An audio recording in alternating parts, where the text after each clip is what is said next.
560 mobile app, on your Alexa-powered smart speaker, and on TuneIn, iHeart, and on Odyssey. Now, from the Signature Bank Studios, this is Chicago's Morning Answer with Dan Proft and Amy Jacobson. If you're looking for the latest news, insight into what it means, and the sharpest opinion, there's only one station in Chicago where you can turn, and it's this one. We're AM 560, The Answer.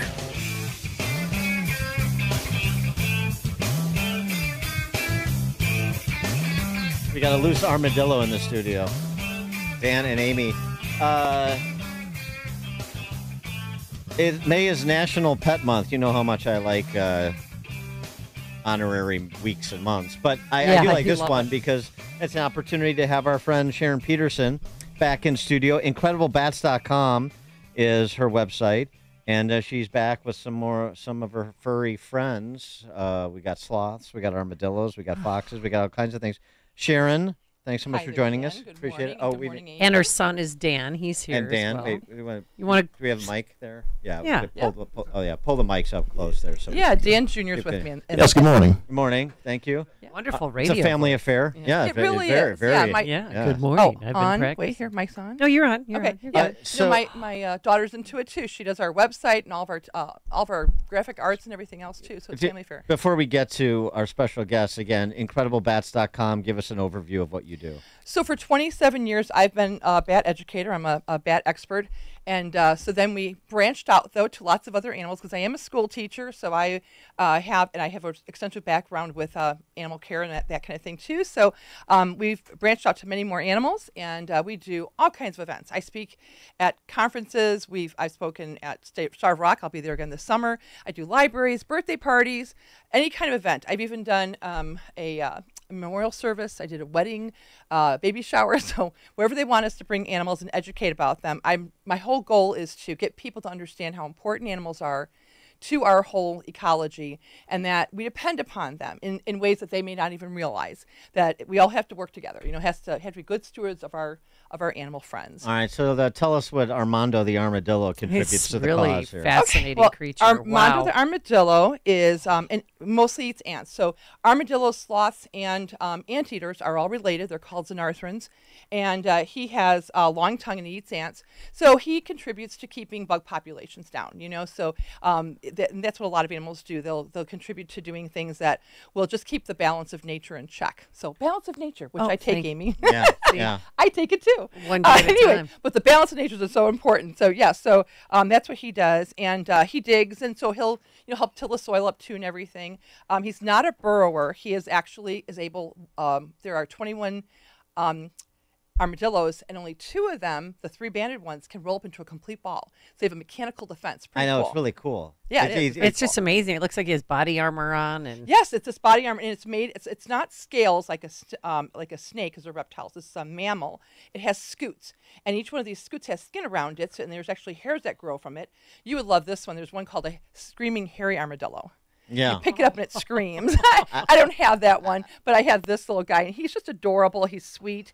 You need armadillo skin for politics. That's where it Exactly. comes from. You do. Yeah, Be able exactly. to roll up into a ball to really Exactly. deflect it all. Exactly. Yeah. Now, something else we were talking about off mic here, but I want to include in this for educational purposes, of course, is that armadillo, Armando. Yes. He's well endowed. excuse me. We're talking about Lori Lightfoot level endowment here.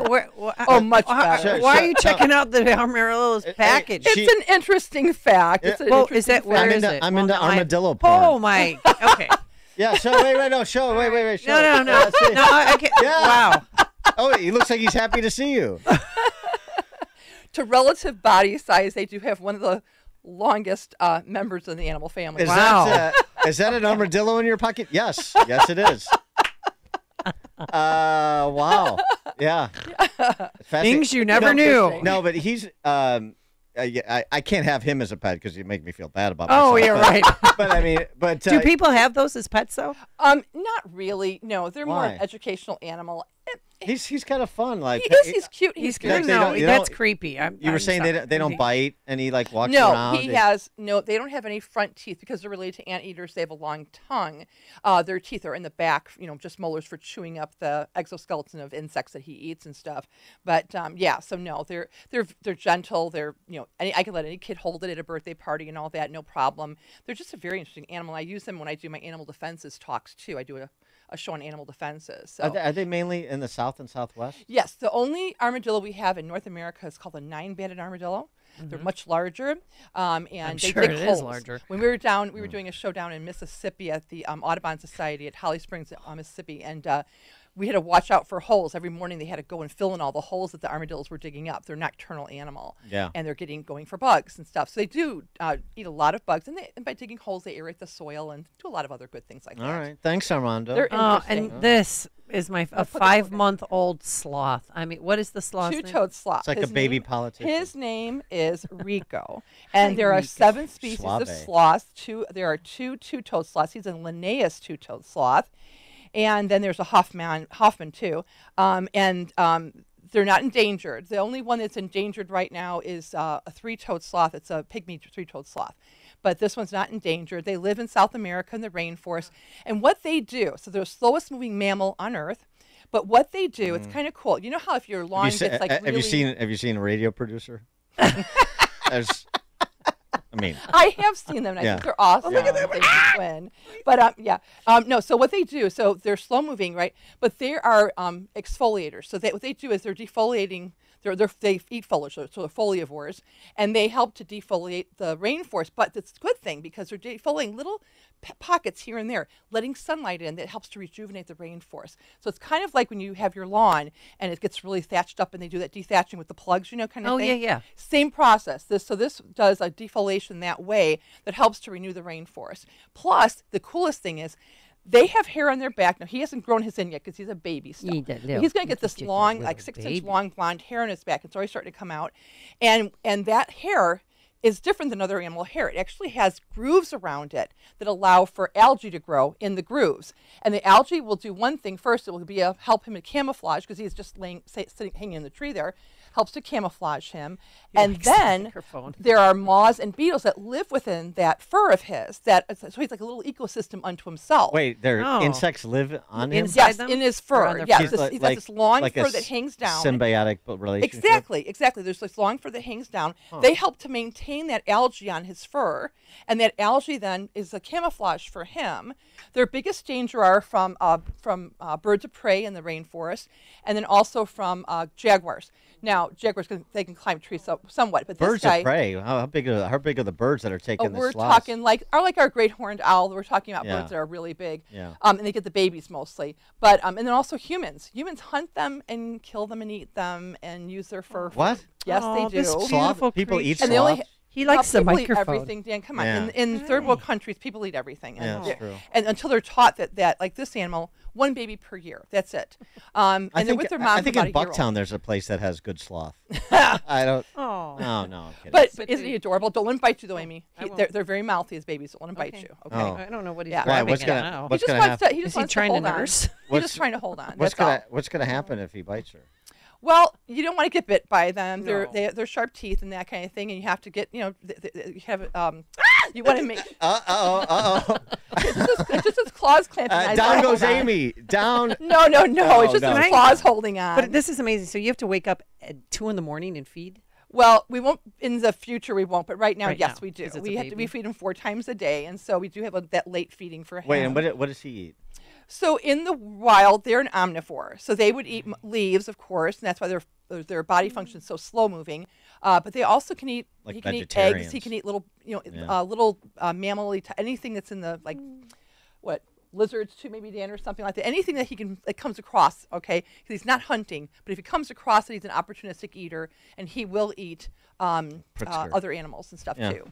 All right. What's the other one? We've got fox. We've got a fox, and she is what such does the a fox cutie say? pie. Oh, there she is. You want to hear what she says? I want to hear what she says. I know the song. I assume it's based on. What she says? Yes. Okay, here. I saved this for you.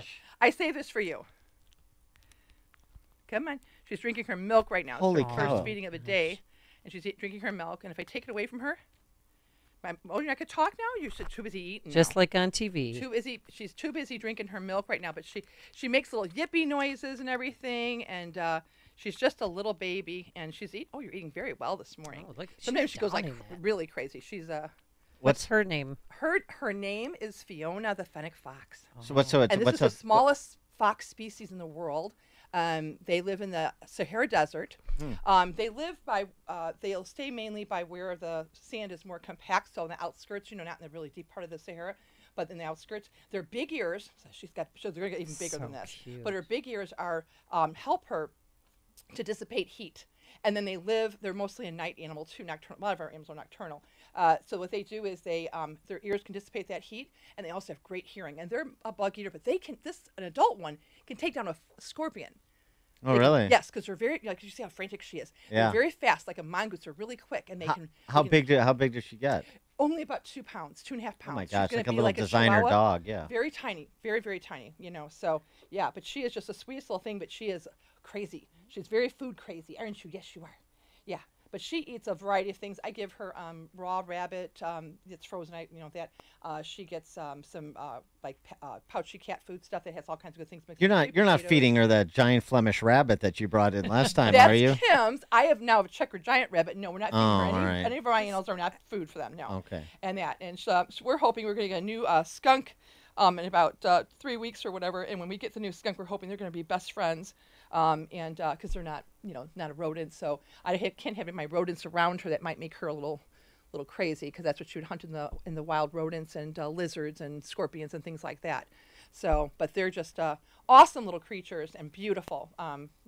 As adults are really, really. But wait, I think we have to feed this one next because we have food for him. We do. We have food for him. But wait, it's National Pet Month, and we can't have any of these things as pets, can we? Okay, fennec foxes, you can. I can have a fennec fox? You could have a fennec fox. Yes, you could. All right. They're very wild and crazy, though. The sloth, no. A lot of these animals, one of the things that makes them prohibitive is their cost. So we're talking with the 3 animals I just brought into the studio about $25,000. And that doesn't include their, their vet care and the caging and all that stuff like that. When we're not home, they have to be in something that's secure, Yeah. And that. So that doesn't include that at all. So, yeah, they're not an animal that is easily available either. It's like these only have one litter a year, so you got to find someone who's breeding them and has 1 litter a year. They only have 1 a year as well too. But we have an awesome breeder he's a veterinarian, and he's been studying sloths for 30 years now. They can live 40 years in captivity. You could be a sloth breeder as a side hustle. And they only go to the bathroom. bonding. Dan, get this. What? Only like once a week, once every once 2 a weeks. week. Oh, so If easy. they don't urinate or defecate, but once a week or once every 2 weeks. So they're the easiest to care for that way.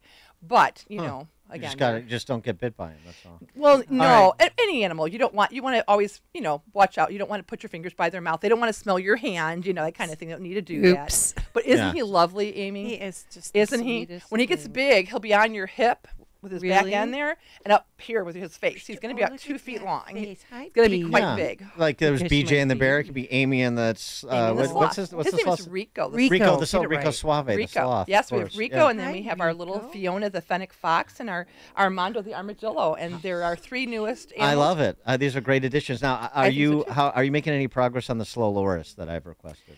No.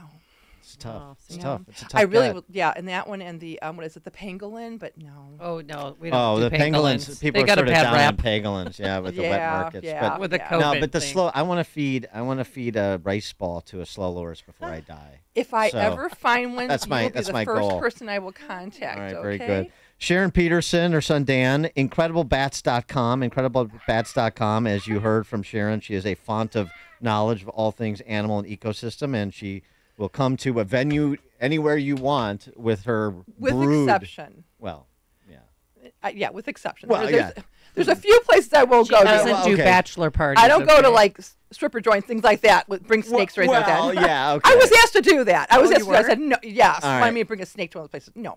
Like we need to talk. Family everything events. family friendly in the traditional right. meaning of Yeah. family Family-friendly. You got it. Yeah, okay, very good. Sharon Peterson, son Dan, thank you so much for joining us and bringing your friends, as always. Appreciate it. And we appreciate you having us over. Thank you so Thank you. much. Thank you. It's what Chicago is talking about. It's Chicago's Morning Answer with Dan and Amy on AM 560. The Answer. Balance of Nature has been using whole fruits and vegetables to change lives for decades. But did you know about Balance of Nature's revolutionary fiber product? Balance of Nature's Fiber and Spice uses a well-researched blend of whole fiber sources, such as psyllium husk, flaxseed, whole monk fruit, and whole apple, to provide your body with powerful nutrition. It contains 12 carefully selected spices, including cinnamon, ginger, turmeric, and cumin, just to name a few. Each ingredient helps in getting the essential nutrition you need. It supports overall wellness and gut health, giving you the ability to live your best life no matter your age. Balance of Nature's fruits and veggies and fiber and spice work together as Balance of Nature's whole health system. Get the most nutrition you can by upgrading to the whole health system today. Go to balanceofnature.com or call 1-800-2468-75.